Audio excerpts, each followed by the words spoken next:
కరెంట్‌లో మనకే తెలియకుండా జరిగే బాధులేంటో తెలుసా? నంబర్ 1 వచ్చేటప్పటికి ప్రభుత్వాలు దళితులకి తక్కువకిచ్చాం, లేకపోతే గనక ఫ్రీగా ఇచ్చాం, లేకపోతే గనక రైతులకు ఫ్రీగా ఇచ్చామని చెప్తారు గదా! ఆడ జేబులోంచి డబ్బులేమి ఇయ్యరు. లేదా ప్రభుత్వం సబ్సిడీలు భరించదు. అది కరెంట్ డిపార్ట్‌మెంటోళ్ళు దాన్ని తీసుకొని అది మన నెత్తినే రుద్దుతారు. ఇది నంబర్ 1. అది మన నెత్తిన బాదుడుంటది.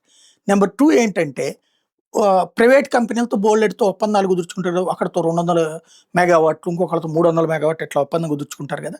ఈ కుదుర్చుకునేటప్పుడు అందులో 70% షూరిటీ ఇస్తారు వీళ్ళు.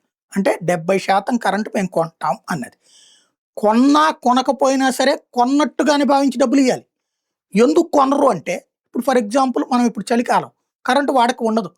కానీ ప్రభుత్వం కరెంట్ తీసుకోవాలి. తీసుకొని ఏం జేయాలి? ఎక్కడ పెట్టుకోవాలి? పెట్టుకోవడానికి కరెంట్ అనేది దాయలేం గదా! కాబట్టి బిల్లు మాత్రం కట్టేయాలి. నువ్వు ప్రొడక్షన్ చేయొద్దని చెప్తారు ఆ టైంలో వాళ్ళకి. ప్రొడక్షన్ చేయకుండా ఆపేస్తారు. కానీ 70% డబ్బులు మాత్రం ఇచ్చేయాలి. దానివలన రూ. 10 కరెంట్‌కి రూ. 20 అవుతుంది. అది గూడా మనకి బాధుడే.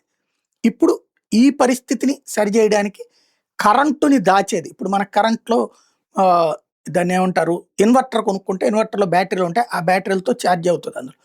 అట్లాగా ప్రభుత్వాలు బ్యాటరీలు సెట్ చేయవంటే ఇప్పుడు అలా చేసుకొస్తున్నారు. తాజాగా రాష్ట్రంలో బ్యాటరీ స్టోరేజ్ ప్రాజెక్టులు 1000 మెగావాట్ల సామర్థ్యంతో ఏర్పాటు చేస్తున్నారు. 7 ప్రాంతాల్లో సత్యసాయి జిల్లా హిందూపురం, అనంతపురం జిల్లా తలారి చెరువు, చిత్తూరు జిల్లా కలికిరి, అనంతపురం జిల్లా పంపనూరు తండ, విజయనగరం జిల్లా మరడం, విశాఖ జిల్లా సింహాచలం, విశాఖ జిల్లా గాజువాక.